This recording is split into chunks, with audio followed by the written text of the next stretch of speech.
शहर से दूर बसा हुआ एक छोटा सा गांव जिसका नाम था कालापुर। इस गांव के पास एक पुरानी खंडहर जैसी हवेली थी जिसे लोग कालिका हवेली कहते थे। गांव वालों का मानना था कि यह हवेली शापित है। रात में वहां से अजीबोगरीब आवाजें आती थीं और कई लोग वहां जाने के बाद कभी लौट कर नहीं आए। राजवीर, एक युवा पत्रकार, इन कहानियों पर यकीन नहीं करता था। वह सच्चाई का पता लगाने के लिए गांव पहुंचा। गांव वालों ने उसे हवेली के पास न जाने की चेतावनी दी, लेकिन उसने उनकी बातों को नजरअंदाज कर दिया। रात का समय था और पूरा गांव गहरी नींद में सो रहा था। राजवीर ने टॉर्च और एक कैमरा लेकर हवेली की ओर कदम बढ़ाए। हवेली तक जाने वाला रास्ता घने जंगलों के बीच से गुजरता था। ठंडी हवा के साथ अजीब सी सिहरन थी।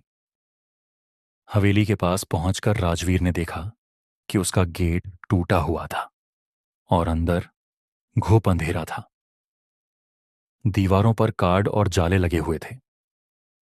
जैसे ही उसने गेट पार किया, उसे लगा कि कोई उसकी तरफ देख रहा है। हवेली के अंदर के कमरों में अजीब सी गंध थी।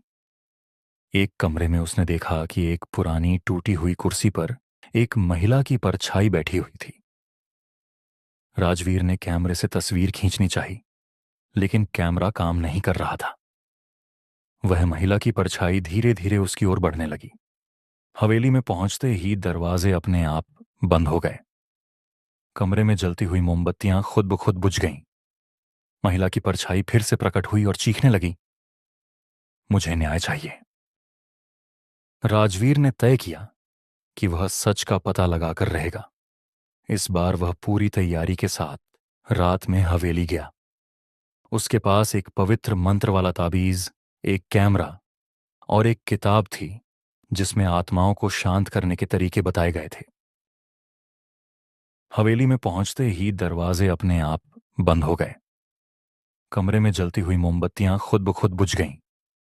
महिला की परछाई फिर से प्रकट हुई और चीखने लगी, मुझे न्याय चाहिए।